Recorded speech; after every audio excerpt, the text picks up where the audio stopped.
have lost their lives, including a juvenile person.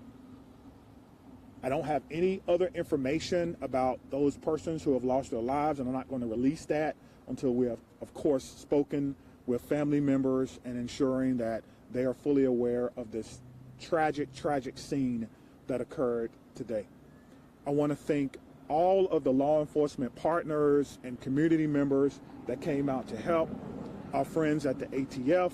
I've gotten calls from my friends at the FBI, the State Patrol, the Sheriff's Office, Madison Police Department, our fire department. It goes on and on and on. Because this is something that we all prepare for, but we hope we never have to do.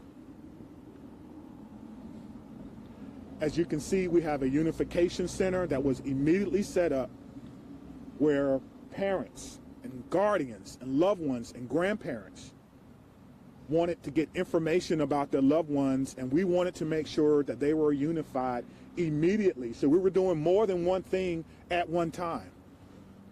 We're still going through methodically clearing that school, clearing every vehicle, and making certain that there's no other threats to this community, which we believe there are none.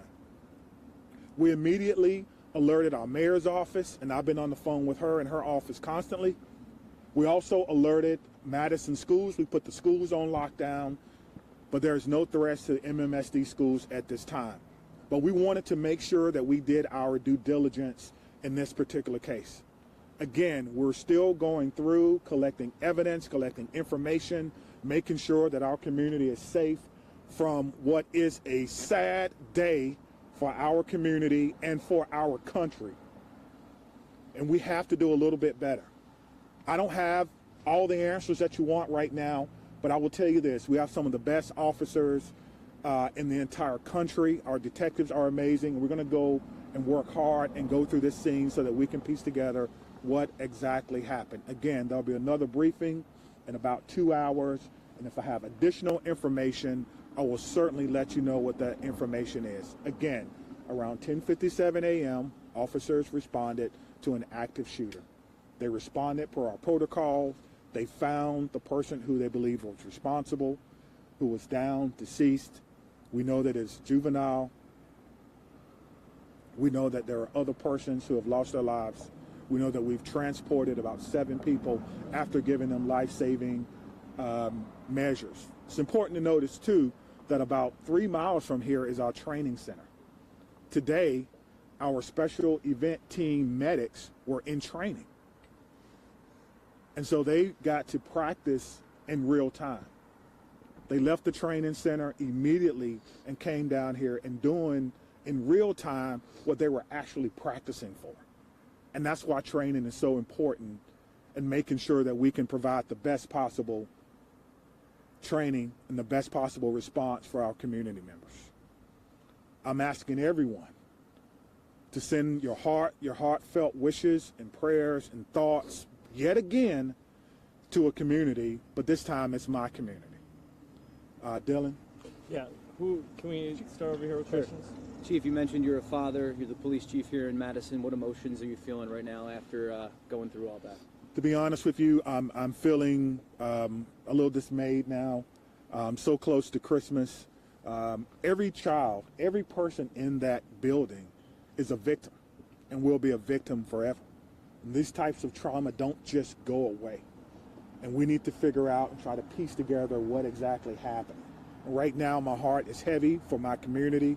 My heart is heavy for Madison, and we have to come together as a community and figure out what happened here and make sure that it doesn't happen in any other place that should be a refuge for students in our community. Right there.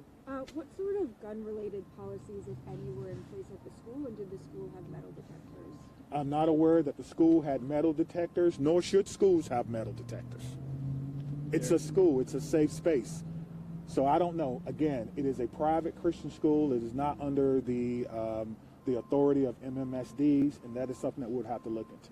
Chief, of the 7 victims, how many are students? How many are teachers? We're not going to give. I'm not going to give any information about who the victims are, whether they're student, staff, or parents, because we need to make sure that we can notify people. I think that's the most important thing before we go any further. But police, you- but are you- police didn't.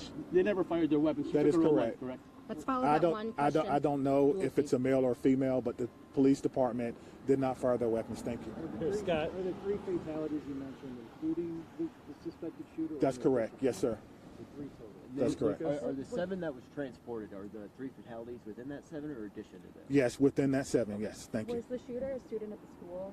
We believe the shooter was a student at the school. Yes. What can you tell us about the status of the other transports? We know that they range from minor injuries to life-threatening. I know that's a huge, spectrum, but that's what we know now. And so we need everyone, again, to send your thoughts and your prayers out to them. One thing I do know is that we have some of the best medical care in the country here in Madison. And so we hope that everyone will recover. But at this time, we don't know. So we did just get an update from our command post. 5 deceased at this time, 5 injured. So a total of 10. You know what So kind of total gun of was 10. used? Again, this is a ever evolving situation. Just hearing that, what does that make you think? How does that make you feel? That we have to do a better job in our community on a Monday, right? So close to Christmas that we're updating victims. And so there's a lot of work that has to be done, and we're committed to doing that work. We just ask for your patience.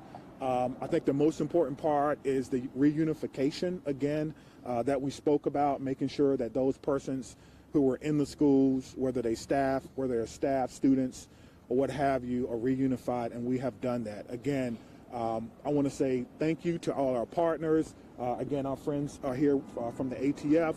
They're going to help us. I heard the question about the gun. I don't know yet, which is why we have a great partnership with the ATF that will help us determine the origin of this gun and where it happened. So I'm gonna leave it at that, and we will have another press conference. Stephanie has the location.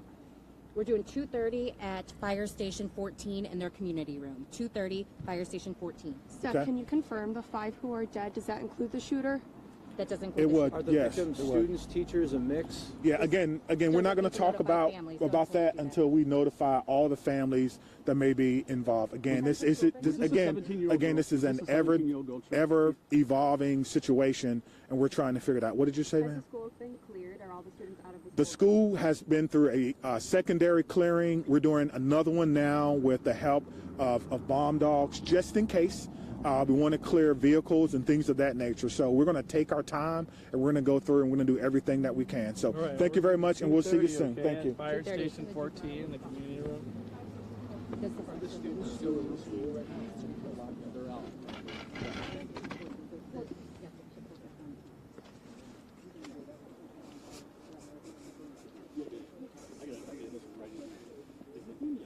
It is confirmed.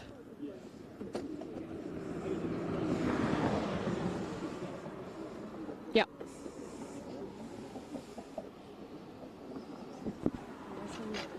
I don't know. Where's parent reunification?